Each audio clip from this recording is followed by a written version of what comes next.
No niin, oikein hyvää kesää, hyvää jatsviikkoa, Suomen Arena-viikkoa. Tervetuloa Poriin. Minun nimeni on Janne Rauhala ja minulla on tässä vieressä Pia Nurminen ja Mika Korhonen. Tervetuloa. Enempää että saa vielä puhua, mutta sitten kun ääni loppuu, niin sitten te pääsette ääneen. Eli lähdetään liikkeelle sille, että mä hieman kerron itsestäni ja yrityksestä ja sen jälkeen päästetään sitten Pia ja Mika enemmänkin ääneen ja käydään semmoista aktiivista vuoropuhelua. Minä olen 40-vuotias yrittäjä. En ole toki aina ollut yrittäjä, kasvanut siihen tässä elämän aikana erilaisten vaiheiden mukaan ja johdosta. 5 vuotta tulee yrityksellä täyteen nyt syyskuussa, eli 2011 syyskuussa yritys perustettu ja yritys on nimeltään RMB, Rock My Business Oy. Yritys on bränditoimisto ja oikeastaan niin noin selkeällä suomen kielellä niin tässä monimuotoisessa liike-elämässä ja markkinointialalla ja markkinointielämässä niin me autetaan yrittäjiä ja yrityksiä siinä, että mitä ylipäätään kannattaa tehdä, millä tavalla tehdään. Ja se, ettei joka paikkaan kannata sohia ja osua, vaan annetaan askelmerkit, mitä milloinkin kannattaa tehdä. Ja tosiaan minkälaiset toimenpiteet on, mitkä sopii kullekin yritykselle ja yrittäjälle. Mulla on taustalla pitkä urheiluura. Nuorten sarjoihin asti olen aktiivisesti kilpaurheilija ja sieltä on juurensa mun kilpailuhenkisyys ja tietynlainen suunnitelmallisuus. Mutta ennen kaikkea se kilpailuhenkisyys, eli kaikkeen mihin lähtee mukaan, niin että kuvittelee olevansa numerolappu rinnassa ja tavoitteena on aina voittaa se kyseinen kilpailu ja sitä luonteenpiirrettä on pystynyt kyllä ja on ollut ilo hyödyntää myöskin työelämässä. Ei niin, että kaikista kaupoista tapeltaisiin, taisteltaisiin verenmaku suussa, mutta se, että mihin ikinä on ryhtynyt, niin siihen on lähtenyt tosissaan, valmistautunut huolellisesti ja se, että on henkisesti ollut aina kuhunkin tilanteeseen mahdollisimman valmistautunut niin, että mitä ikinä sitten sen kilpailun aikana tässä työelämässä on ne sitten ollut niitä tarjouksia tai sitten projekteja, mitä ikinä siellä tapahtuu, niin on mahdollisimman valmis kuhunkin tilanteeseen.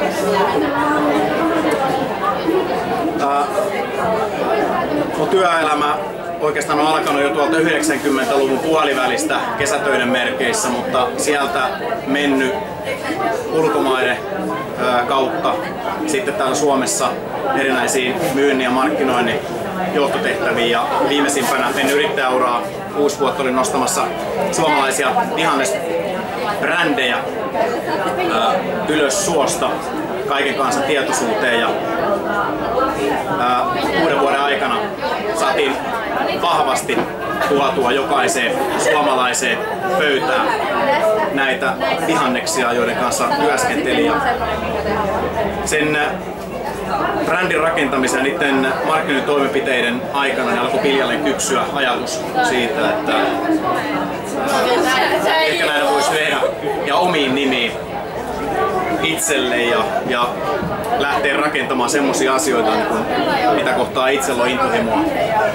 Se ei kylläkään ollut selvä ihan alusta alkaen, vaan ideaa piti kypsytellä hiljalleen ja se oikeastaan kypsyttelyprosessi hienojen yrittäjien seurassa kesti noin 2 vuotta.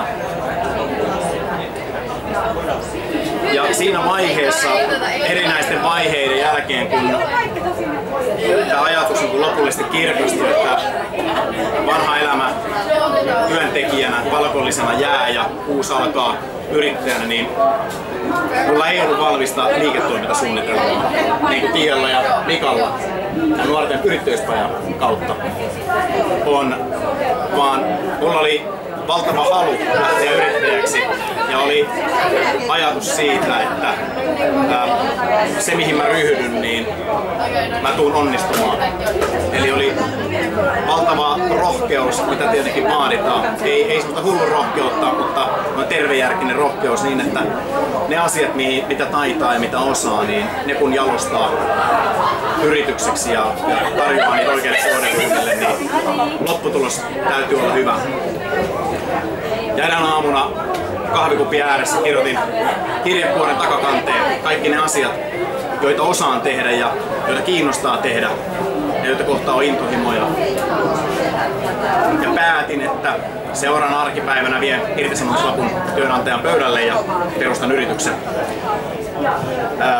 Irtisanomista edellisenä viikonloppuna kotisohvalla näistä kaikista asioista, mitä tässä kirjekuoressa oli, niin syntyi yrityksen nimi, jossa piti olla hieman rockia ja piti olla hieman bisnestäkin ja sen täytyy koskettaa tietenkin itseäkin, eli sen täytyy tuoda mukanaan myös elämänmuutosta, mitä ehdottomasti lähdetään yrittäjyyden kautta hakemaan, niin syntyi Rock My Business,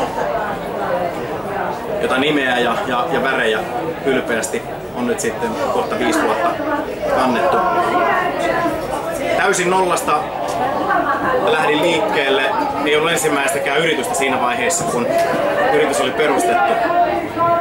Mutta siitä selvittiin sillä, että lähdin hyvin aktiivisesti omalle lähipiirille, omille verkostoille kertomaan, että tämmöinen yritys on olemassa ja minkälaisissa asioissa voi auttaa heitä. Ja ei mennyt montaakaan päivää, kun ensimmäinen toimeksianto tuli ja näin hiljalleen Rock My Business -bränditoimisto lähti rakentumaan. Ja tällä hetkellä, tänä päivänä, autetaan yrityksiä niin siinä strategisessa suunnittelussa tilojen osalta.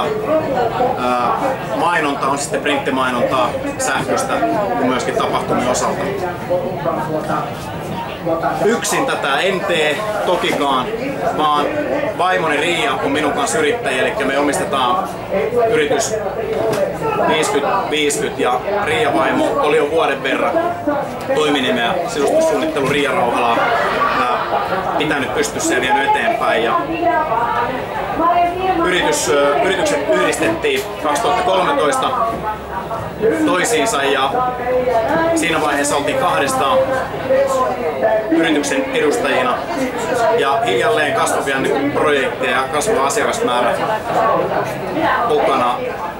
Uusia henkilöitä tarvittiin, huomattiin, että me ei ehditä eikä osata tehdä kaikkia asioita keskenään. Ja tänä päivänä meitä on 10 hengen tiimi, eli ollaan otettu niille osa-alueille, mille se oma asiantuntijuus ei riitä, niin asiantuntijoita mukaan. Ja se mahdollistaa kasvun, eli oikeanlainen henkilöstö ja oikea määrä oikealla paikoillaan, niin on se kehittämisen ja kasvun tae.